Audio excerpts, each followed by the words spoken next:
Hey everyone, it's me again, Lance Meixer, the Undead Viking of the board game world. And depending on where you're watching this, you could be watching it on the Gray Fox Games channel or the Undead Viking Videos channel. Do me a favor right now, if you haven't subscribed or done the whole thing with the notification stuff on either of those channels, please do that because it helps this video, blah, blah, blah. You know the drill.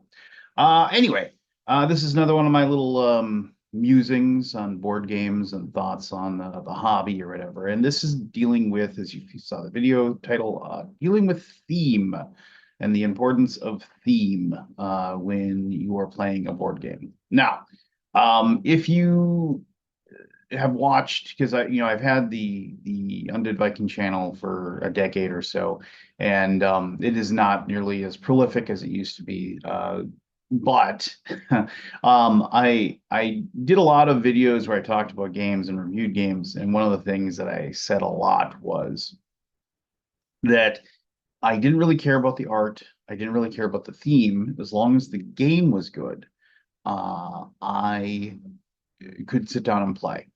And that was kind of not really a mantra, if you will, but that was just kind of my go-to answer about theme and games. And as time has gone on with me playing games and enjoying games or whatever, um, I found that both of those things aren't really true anymore. Um, I'm not going to talk about artwork right now, but I am going to talk about theme. And theme for me is pretty important. Uh, and I think it's due to a few reasons, but let me just talk about themes really quick. Um, if you follow the board game hobby or if you've been part of the board game hobby for a long time, you will notice themes come in and out of uh, favor, vogue, whatever you want to call it. Uh, and it does seem to be a lot of like chasing the tail in a lot of ways. Publishers are just like anybody else. They want to make a successful game. Games take years of, in most cases, of developing, planning, play testing, production. And if you come out with that game and drop it out into the market and it lands with a big giant faint dud of nothing, you run into a situation where all that time, those resources that you spent result in no payback for it.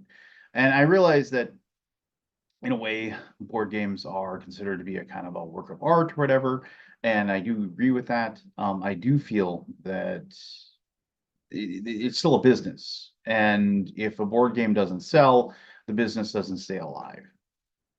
So themes kind of just come in and out of season, so to speak. Many years ago, it seemed like everybody had a zombie game that was coming out. And I can remember, and I'm not going to mention any games in specificity here because I just don't want to call out any other publishers. That's one of the weird things with making these videos is that since I used to be a board game creator and I kind of do that as well, still on a very small basis. I am now a publisher, and so it's one of those. I don't want to ever bag on somebody else's process or what they're making. But I do remember quite a while ago, there was a game that I was asked to do a video for that was coming out. And I said, well, and I remember playing it and I was like, this game's fun. I said, but the theme here, have you ever thought about doing something different? And the publisher said, well, I don't want to just make yet another you know, uh, zombie game. I think they said, or maybe it was like, oh yeah, I could easily just make this about demons and monsters or whatever. But I just don't want to do that. I want to use the theme that I want. And so I was just kind of like, okay, And then the game came out, and I think it did okay. But I still believe that like if they had done a more visceral theme, because right at that time it was all about big giant monsters, demons, zombies, that kind of thing. That was what everybody was into. That was all the games were being produced as.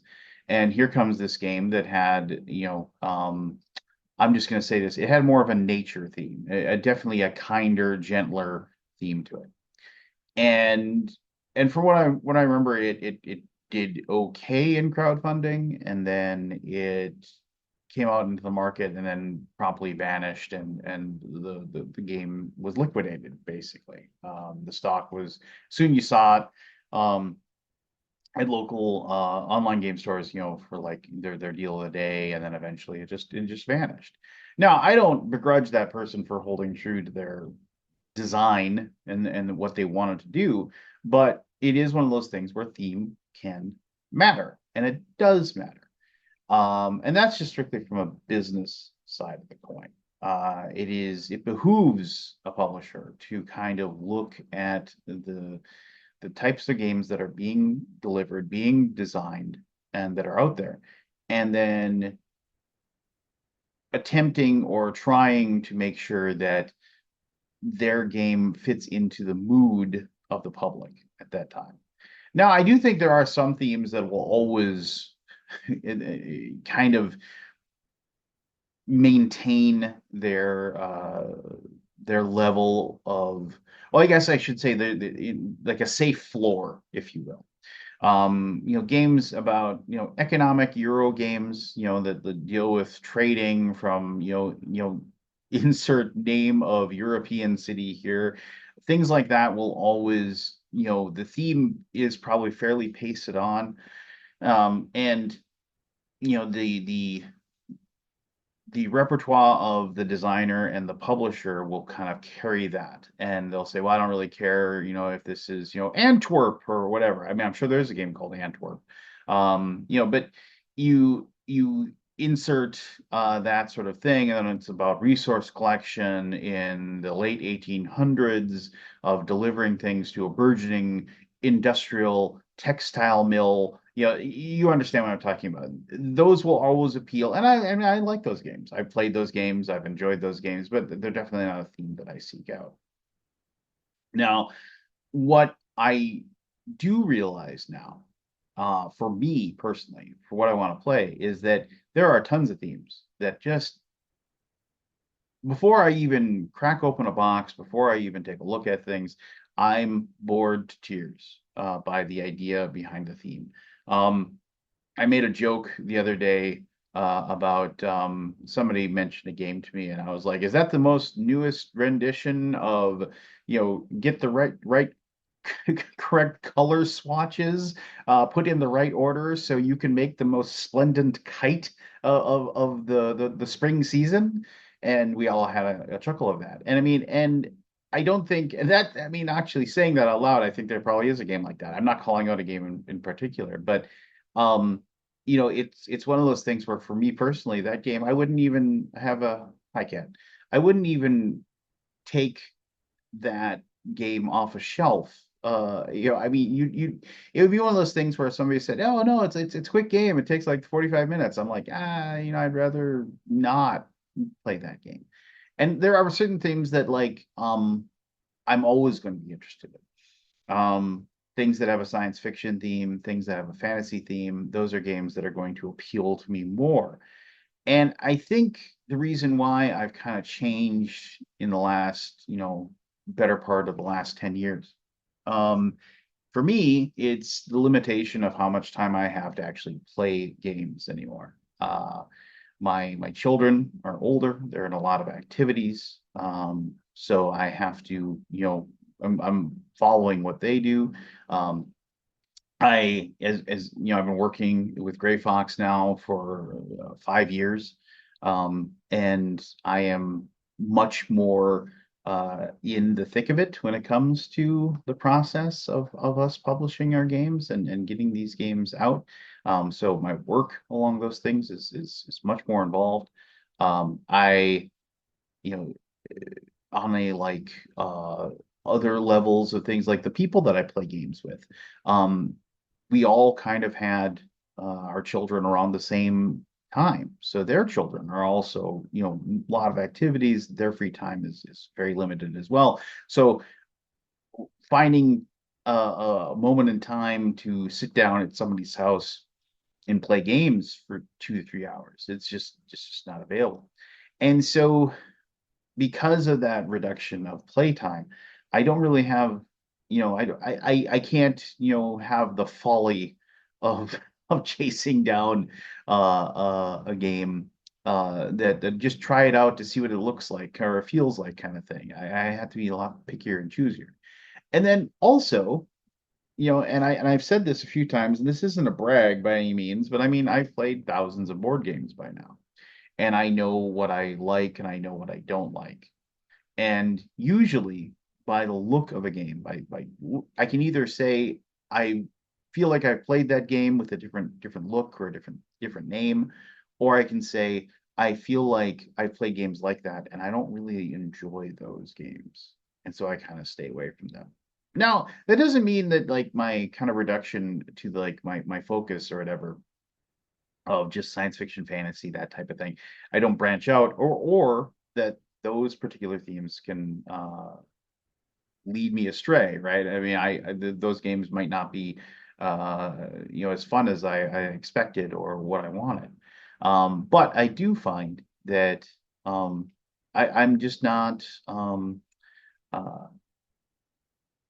I'm not as open, I guess, and that's kind of horrible to say, but I'm not as open, if you will, to just anything. I used to, with great pride, used to say that I was an omni gamer, like I was willing to play anything, and now I realize that I just am not, and I don't think it's a bad thing. I think, like I said, it's more of a concentration on what I enjoy, and I want to concentrate on those things and enjoy the things that I know I'm going to like instead of branching out. But I also see it as, just uh, an efficiency type of situation as well. Now, so yeah, there you go. Themes of games, and are they important? I think they're incredibly important when it comes to um, as a publisher or whether or not your game is going to sell.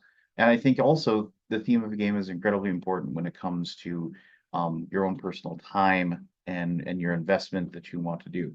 And as a other aside, I will say this: I used to have like this attitude of like I'm not going to like quit playing a game during mid session. I will see it through it to the end, and I won't just give up on it. I'll finish it off and then we'll go from there. And I'll say this, I definitely have realized that when a game is a slog and I can look around the table and I can see that nobody else is really seeming to enjoy themselves, I will be the first person to say, do you think we want to just, turn this one in and play something we enjoy and play something that maybe we all know and we'll have fun with. And if the agreement of the table is yeah, yeah, yeah, I mean, then we'll move on. And if it isn't, I'll see if it's a way that I can extract myself from the table at that point, and and then we can try to do something else. Or they can continue playing and I can do something else. But there you go. Theme and board games. Tell me, what are your favorite themes in board games? Have you found that your desire to play certain themes has increased or diminished over time? And what do you think are like uh, the mood right now in the board game world? What do you think is the big themes right now? And what's some evergreen themes that you think always will stay healthy? I'd love to hear your comments. So I watch my cats. Cats have the zoomies behind me. Until next time, I'm the Undead Viking. Take care of yourself.